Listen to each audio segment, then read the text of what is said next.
Assalamualaikum warahmatullahi wabarakatuh. Saya Layli Mufaroha. Di sini saya akan menjelaskan materi tentang hakikat pembelajaran dalam ilmu jiwa belajar. Oke, langsung saja kita ke pembahasan yang pertama, yaitu tentang pengertian pembelajaran. Pembelajaran sendiri itu mempunyai banyak makna, di antaranya menurut aliran behavioristik, di mana pembelajaran itu adalah suatu usaha guru untuk membentuk tingkah laku yang diinginkan dengan menyediakan lingkungan atau stimulus. Sedangkan menurut Dagny dan kawan-kawan, pembelajaran itu adalah suatu sistem yang bertujuan untuk membantu proses belajar peserta didik yang berisi serangkaian peristiwa yang dirancang, kemudian disusun sedemikian rupa untuk mempengaruhi dan mendukung terjadinya proses belajar peserta didik yang bersifat internal. Dari kedua pemaparan makna tersebut itu dapat disimpulkan bahwa pembelajaran itu adalah suatu usaha yang dilakukan oleh pendidik atau guru dalam membelajarkan peserta didik yang sehingga terjadi suatu perubahan tingkah laku ke arah yang lebih baik. Sebelum ke pembahasan yang lebih rinci, di sini ada beberapa prinsip yang harus diingat dalam pengertian pembelajaran, yaitu 5 prinsip landasan. Yang pertama, pembelajaran itu sebagai usaha untuk memperoleh perubahan perilaku. Artinya itu bahwa ciri utama proses pembelajaran itu adalah adanya perubahan perilaku dalam diri peserta didik itu sendiri. Yang kedua, hasil pembelajaran itu ditandai dengan perubahan perilaku secara keseluruhan. Perubahan perilaku secara keseluruhan di sini itu sebagai hasil pembelajaran yang meliputi semua aspek, bukan hanya satu atau dua aspek saja. Yang ketiga, pembelajaran merupakan suatu proses, di mana proses pembelajaran itu terjadi karena adanya sesuatu yang mendorong dan adanya satu tujuan yang akan dicapai. Yang terakhir, pembelajaran itu merupakan bentuk pengalaman.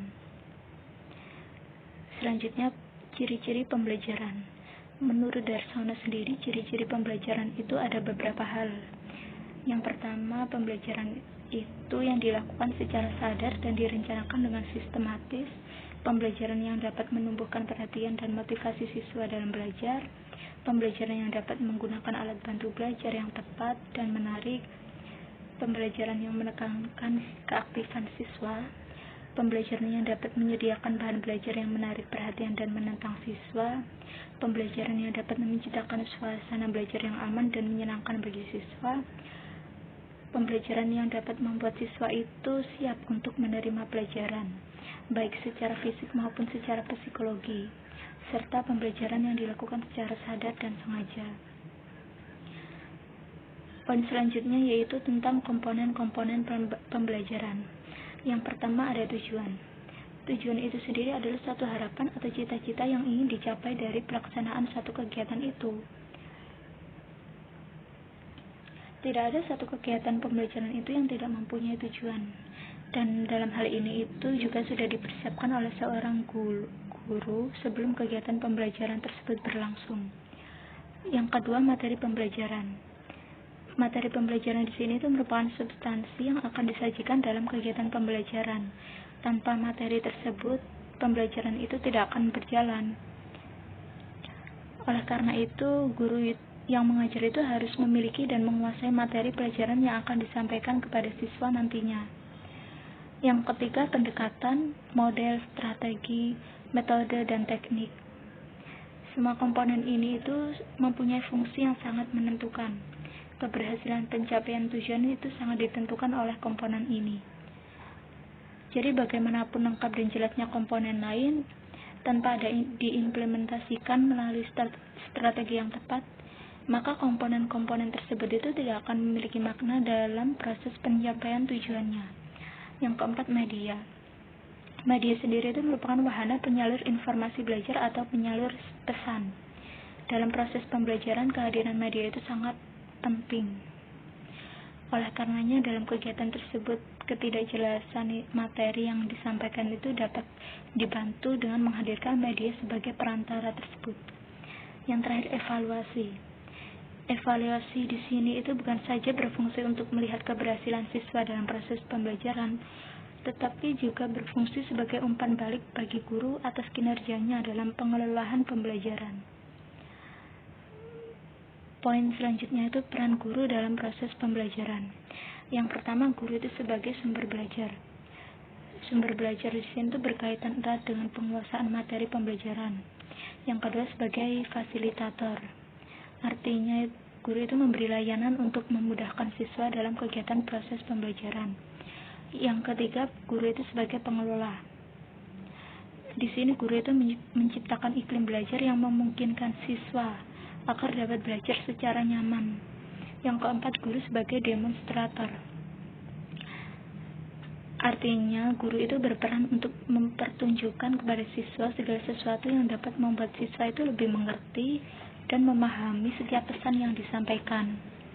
Selanjutnya, guru itu sebagai pembimbing. Peran di sini, guru itu membimbing siswa agar dapat menemukan berbagai potensi yang dimilikinya sebagai bekal hidup mereka nantinya.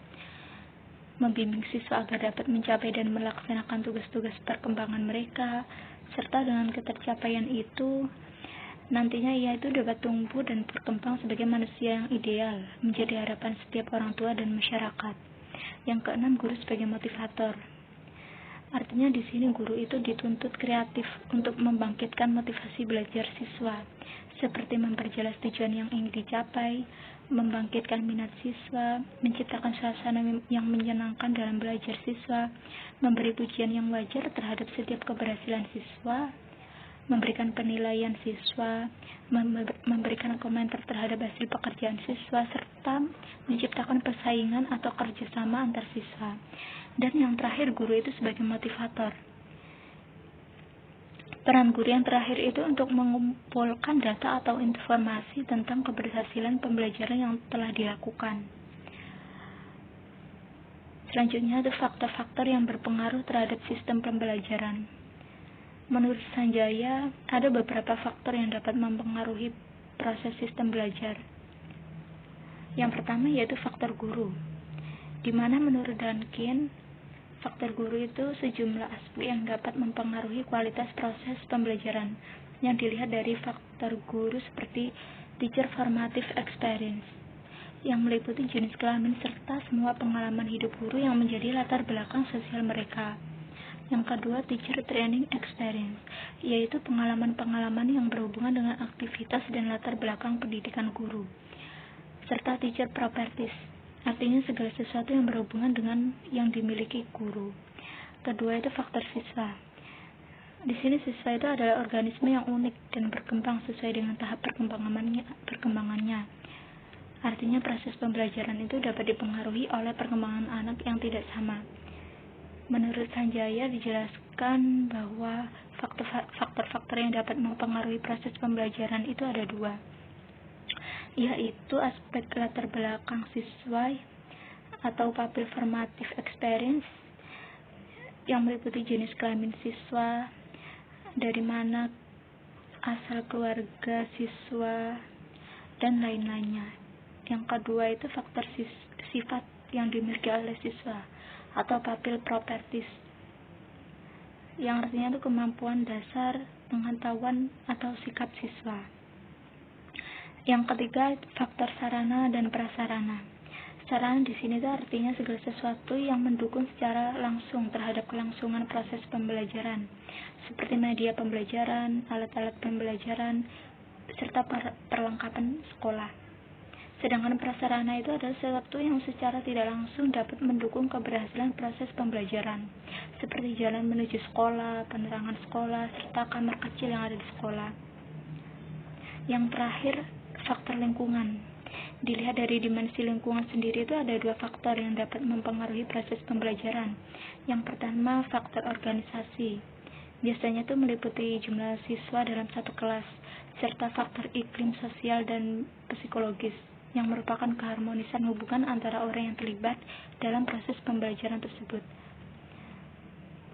Dan yang terakhir adalah kriteria keberhasilan proses pembelajaran. Di sini keberhasilan proses pembelajaran itu dapat dilihat dalam 3 kriteria. Yang pertama, kriteria jangka pendek. Artinya sekurang-kurangnya 75% isi dan prinsip-prinsip pembelajaran itu dapat dipahami, diterima dan diterapkan oleh peserta didik di kelas. Yang kedua, sekurang-kurangnya 75% peserta didik itu merasa mendapat kemudahan, senang dan memiliki kemauan belajar yang tinggi. Yang ketiga, para peserta didik itu dapat berpartisipasi secara aktif dan dalam proses pembelajaran. Yang keempat, materi yang dikomunikasikan itu sesuai dengan kebutuhan peserta didik, dan mereka itu dapat memandang bahwa hal tersebut akan sangat berguna bagi kehidupannya kelak. Dan yang terakhir, pembelajaran yang dikembangkan itu dapat menumbuhkan minat belajar para peserta didik untuk belajar lebih lanjut. Yang kedua, kriteria jangka menengah. Artinya itu adanya umpan balik terhadap para guru tentang pembelajaran yang dilakukan bersama peserta didik. Yang kedua, para peserta didik itu menjadi insan yang kreatif dan mampu menghadapi berbagai permasalahan yang dihadapinya nanti. Yang ketiga, para peserta didik itu tidak memberikan pengaruh negatif terhadap masyarakat lingkungannya dengan cara apapun. Dan yang terakhir, kriteria jangka panjang. Di sini itu artinya adanya peningkatan mutu pendidikan yang dapat dicapai oleh sekolah melalui kemandirian dan inisiatif kepala sekolah, guru dalam mengelola dan mendayagunakan sumber-sumber yang tersedia.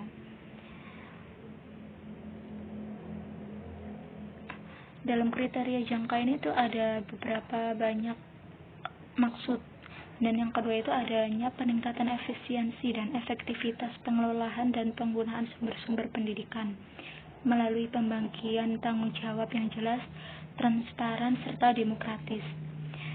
Yang ketiga itu adanya peningkatan tanggung jawab sekolah kepada pemerintah, orang tua, peserta didik, dan masyarakat pada umumnya yang berkaitan dengan mutu sekolah, baik dalam intra maupun ekstrakurikulernya. Yang ketiga, adanya kompetisi yang sehat antar sekolah dalam peningkatan mutu pendidikan melalui upaya-upaya inovatif dengan adanya dukungan orang tua, peserta didik, serta masyarakat dan pemerintah daerah setempat.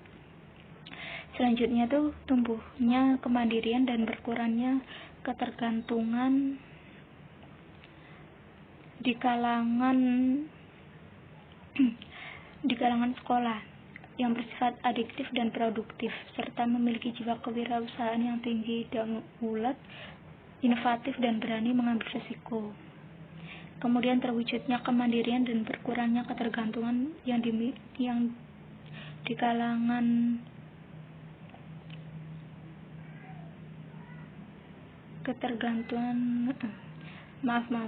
Selanjutnya terwujudnya proses pembelajaran yang efektif, yang lebih menekankan pada pembelajaran mengetahui atau learning to know, belajar berkarya atau learning to do, belajar menjadi diri sendiri atau learning to be, dan belajar hidup bersama atau learning to live together. Selanjutnya itu terwujudnya iklim sekolah yang aman, nyaman, tentram, sehingga nantinya itu proses pembelajarannya dapat berlangsung. Dan yang terakhir adanya proses evaluasi dan perbaikan secara berkelanjutan.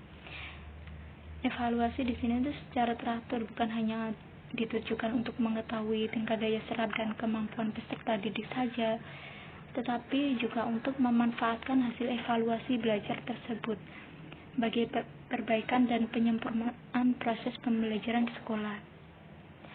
Itulah beberapa pemaparan dari saya tentang hakikat pembelajaran.